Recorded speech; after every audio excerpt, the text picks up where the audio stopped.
लंका कांड की एक चौपाई पर चर्चा कर रहे हैं। बड़े भाग्यशाली हैं हम लोग, लंका कांड को श्रवण कर रहे हैं। लंका कांड की प्रारंभ की यात्रा विजय की यात्रा है, राम जी की विजय की यात्रा है। और विजय की यात्रा के लिए लिंग थाप विधिवत कर पूजा, शिव समान प्रिय मोहिना दूजा, भगवान शंकर से प्रारंभ करते हैं प्रभु श्री राम।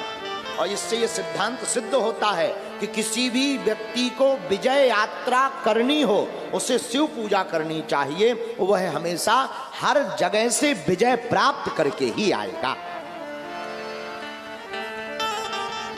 भगवान श्री राम जी ने विजय यात्रा करके यही दुनिया को बतलाया।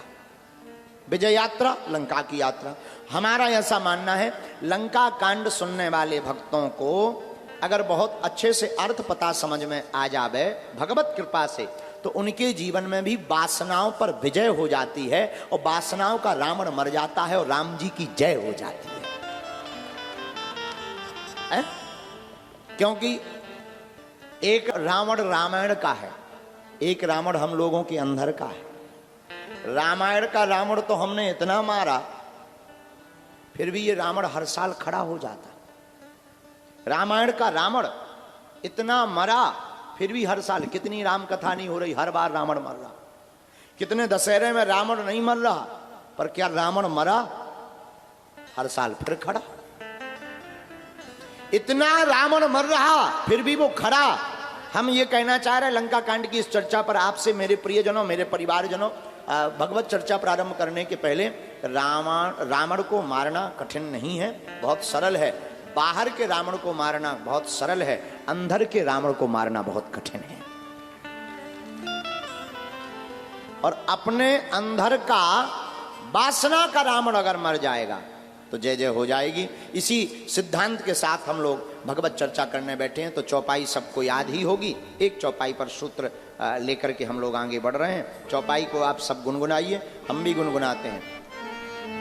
चौपाई का भाव, जे रामेश्वर दर्शन कर, जे रामेश्वर दर्शन कर, जे रामेश्वर दर्शन कर, जे रामेश्वर दर्शन कर।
रामेश्वर दर्शन करही, ते तनु तज मम लोक सिधरही। ऐसा प्रभु श्री राम ने अपने मुख से स्वयं कहा। दर्शन दृश्यते अनेन यथार्थः इति दर्शनम। जो ब्रह्म ईश्वर को देखने के बाद उनके वास्तविक स्वरूप का भान हो जाए, उसी का नाम है दर्शन। अच्छा, दर्शन का मतलब आत्मदर्शन, ब्रह्म दर्शन, और आत्म में ही परमात्म दर्शन हो जाना वास्तविक दर्शन है, बाकी सब प्रदर्शन है। भाई कुछ लोग मंदिरों में ऐसे जाते जैसे भगवान फोटो कैमरा लेकर बैठे हों कि आप आए थे, आप आए थे, ऐसे जाते। दर्शन का वर्णन रामायण में हमने आज सुबह पाया एक जगह।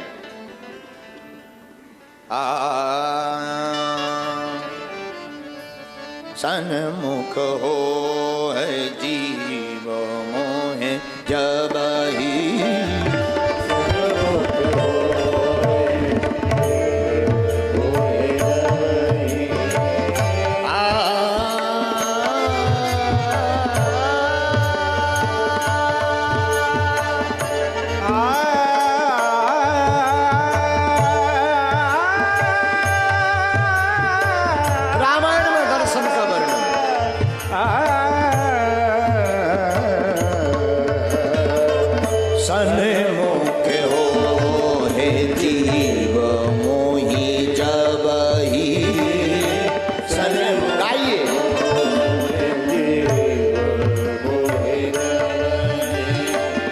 जन्म कोटि अघना सहित वही, जन्म कोटि अघना सहित वही, जन्म कोटि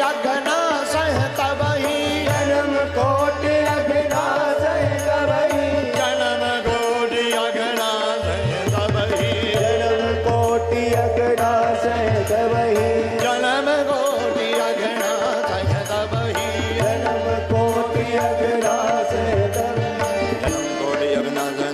जन्म कोटि अघना सहित वही, जन्म सन्मुख हो है जीव जब ही, सन्मुख हो है जीव जब ही, सन्मुख हो है जीव जब ही, सन्मुख हो।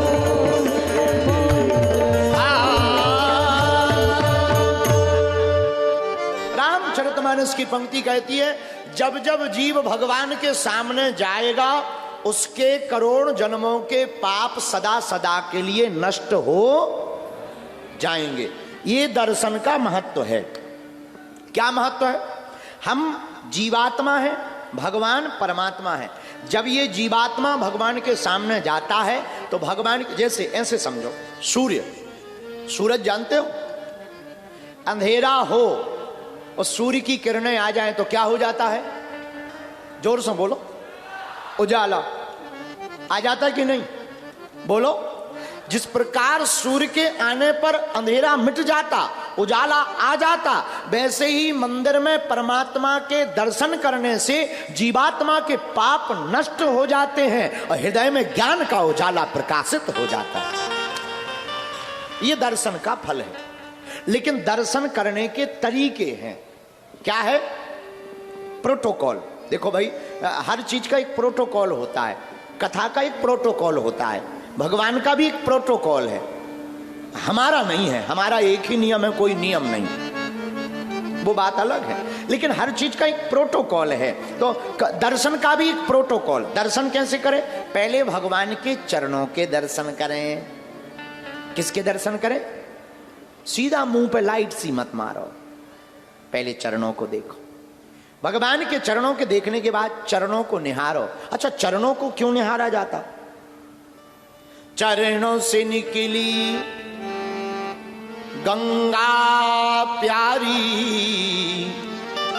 जिसने सारी दुनिया। चरणों से गंगा निकली, और गंगा का काम क्या है? गंगा पापम ससीतापम दैन्यम कल्पतरु स्थिता। गंगा काम क्या करती? गंगा अशुद्ध को शुद्ध कर देती, अपवित्र को पवित्र कर देती, हाँ, और किसी कोई मलिन हो मलिन को निर्मल कर देती है। तो भगवान के चरण क्यों देखना चाहिए? भगवान के प्रारंभ में चरण देखने से जो मन मलिन है वो निर्मल हो जाता, और निर्मल हो जाए तो भगवान को तो ऐसा ही पिए, निर्मल मन जन सो मोहि पावा, निर्मल मन जन सो मोहि पावा, निर्मल मन जन सो मोहि पावा। गाइए,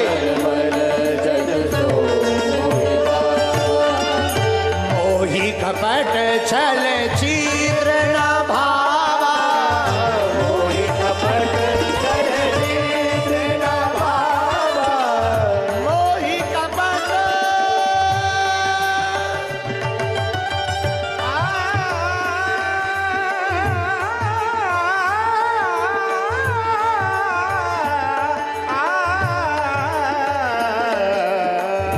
मोहि कपट छल कपट छल चित्र न भावा, मोहि कपट छल चित्र न भावा। श्री राम जय राम जय जय राम, श्री राम जय राम जय राम, श्री राम जय राम जय राम, श्री राम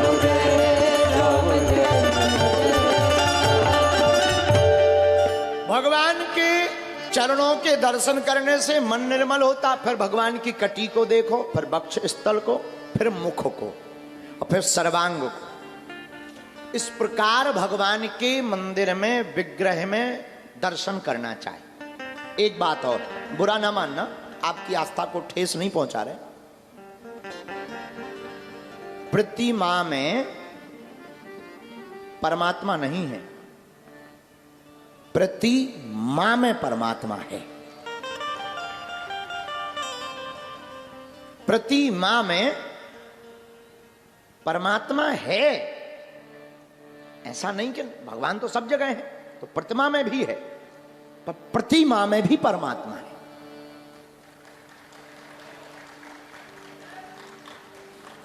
प्रतिमा के परमात्मा को प्रकट करने के लिए प्रयत्न करना पड़ेगा, पर प्रतिमा में देखने के लिए कोई प्रयत्न की आवश्यकता नहीं है, परमात्मा प्रकट ही है। हम ये आपकी आस्था को ठेस नहीं पहुंचा रहे।